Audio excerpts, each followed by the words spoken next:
Hi, everyone. I'm so excited to have you here today. I'm Elizabeth Sauter with Rebecca Brandstetter, and we're here to interview Ross Greene to talk about how parents can support children right now with big emotions and possibly, most likely, challenging behaviors. For those of you who don't know me, I'm Elizabeth Sauter. I'm a speech and language pathologist, and I am the founder of Make Social and Emotional Learning Stick, and this is Rebecca Brandstetter. Hi, everyone. I'm Rebecca, and I am the founder of the Thriving School Psychologists Collective, which is a community that helps school psychologists help kids who have special needs. And together, we're the co-founders and developers of Make It Stick Parenting. And I am ecstatic to introduce Ross Greene. On more of a casual note, I have been a huge fan of his work for years. I heard him present many years ago, and I actually was honored to present actually on day 2 at a conference that he was presenting out, which was really nerve-wracking for me, but wonderful. He has a philosophy and a curriculum and books that have been a game changer for me as a professional, supporting the teachers and educators and therapists that I train, and also the clients that I support, and my own 2 sons at home who are now teenagers.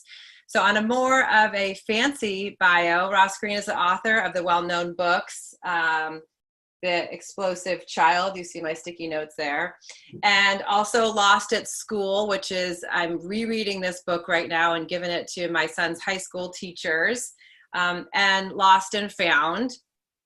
And he is the originator of the model of care known as collaborative and proactive solutions, which emphasizes collaboration between children and adults in resolving problems contributing to challenging behaviors.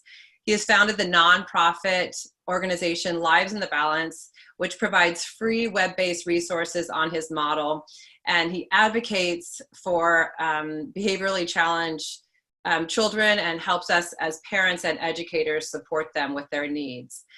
So Ross, I just wanted to kick it off with everything that's going on right now and acknowledging how much stress and heightened alertness everybody is under right now, with parents, myself, teenagers in the back, managing them being at home under this shelter in place.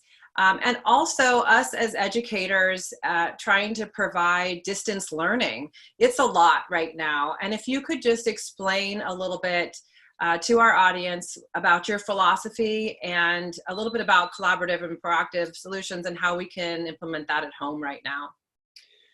Well, in its most basic form, what the model has people focused on are the expectations that a kid is having difficulty meeting. In the CPS model, we call them unsolved problems. And having caregivers and kids solve those problems together, collaboratively, and preferably, far preferably, proactively. The philosophy behind that is kids do well if they can, not kids do well if they wanna. So the belief in this model is that your kid would very much prefer to be doing well. Doing well is preferable. That helps us get rid of the belief that somehow doing poorly is working out well for the kid. But in its most practical form, what we're helping caregivers do is identify the expectations that a child is having difficulty meeting. Once again, those are called unsolved problems. And the model helps kids and caregivers put their heads together and collaborate on solutions to those problems. Now, yes, we are living in very unusual times. Some would say unprecedented, although I am reading a novel right now about World War II in Russia, and it's helping me remember that things could be a whole lot worse. We don't have bombs dropping on us. We don't have, most of us are not short of food. We have heat. We have things that we can do to keep ourselves healthy. So, good time for people and kids who may have led charmed existences up until now to see that life is not always a bed of roses, not always a bowl of cherries. And, I've always felt that adversity is what fosters resilience. Having things go well is not what fosters resilience. Adversity is what fosters resilience. These are times that require that we rise to the challenge, and that includes our kids. So the hardest thing about now, of course, is that there's a whole lot more togetherness, and parents are now in a position where they sort of have to monitor schooling. You know, in the good old days, meaning 3 weeks ago, you sent your kid to school and they did it for you, right? Now, if your kid is doing distance learning, you are propping your kid in front of a laptop and making sure that they are paying attention. So parents have now entered the classroom, right? And not like it was in the good old days. All of us, of course, are eager for a return to some sense of normalcy, but if there's a silver lining, togetherness can be a good thing, and resilience is a good thing too. Ross, I think that's really great to talk about expectations. So I have a 5 and an 8-year-old, so I'm a homeschool mom now. In addition to working from home, I have barred the doors right now. There's a decent chance they'll come in and I'll be like that BBC guy where the kid comes rolling in. It happened yesterday when I was trying to be professional. So one of the things that I think is really interesting about this time, I agree, connection is so critical right now. And it is an opportunity. I got to build a Harry Potter Lego castle with my kids. I have never done that before. There were 6,000 pieces. We're done. I don't know what to do now. But there's an opportunity here. But what I'm noticing is, you know, in my kids, and then, you know, people are posting online in our Make Social Learning Stick community, some challenging behaviors. So kids who never show challenging behaviors, they're coming up. Kids who show challenging behaviors, it's getting amplified. And there's some parents who are talking about screens. So a lot of the challenge is around this new normal of we put our kid in front of the screen to do whatever the teacher's doing, a Zoom call or whatnot. And then getting them off is hard, or they want to be on it all day, or they're like Elizabeth said, now it's Saturday, so my teenagers are just going to want to be on it. And what I'm seeing all over in Facebook memes and in our community is power struggles. Can you talk a little bit how your model sort of explains these challenging behaviors, and more importantly, what can parents do to collaborate with kids to solve those unsolved problems? Well, behavior usually occurs, almost always occurs, when a kid is having difficulty meeting a particular expectation.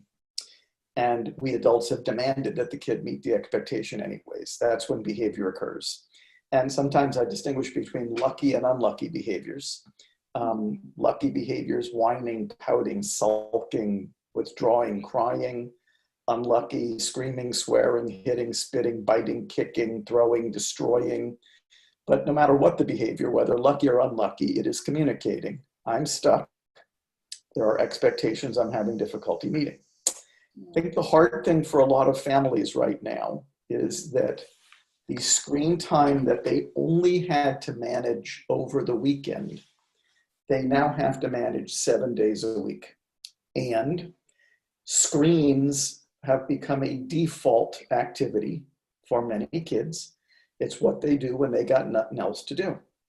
And there's a lot of kids who got nothing else to do right now, or not a whole lot else to do, because they are socially distancing, and they're not able to be with the kids who they would normally hang out with. So I don't think that our response to that should be power. I think that's going to create conflict. Power always does. I think our response to that is we're going to be a whole lot better served if we are collaborating, because collaborating is what brings people together. But we also have to recognize that the playing field has changed a little bit. And number one, your kid, because of boredom, because of social isolating, distancing, is going to default to screens more often.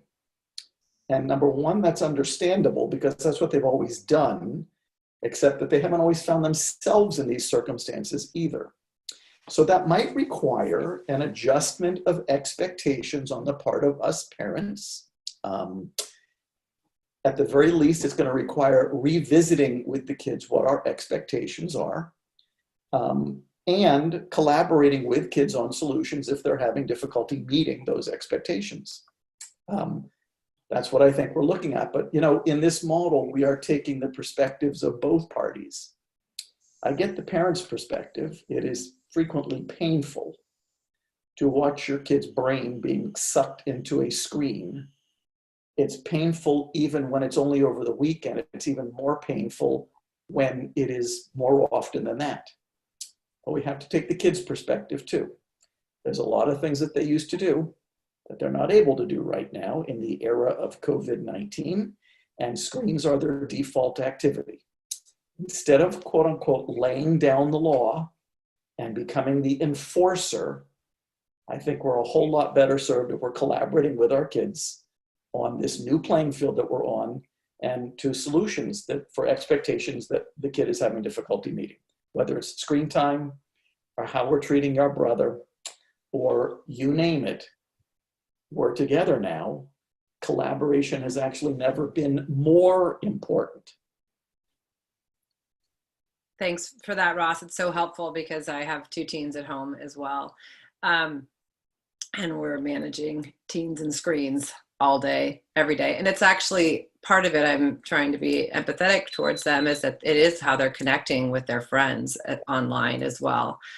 So it feels uncomfortable to me, but I'm trying to step into their shoes and support and change our expectations. I actually have on my Facebook, I put our little screen agreement about what we came up with collaboratively together with your philosophy in mind. Can you just tell us, because we get a lot of questions about people who ask about rewards and consequences.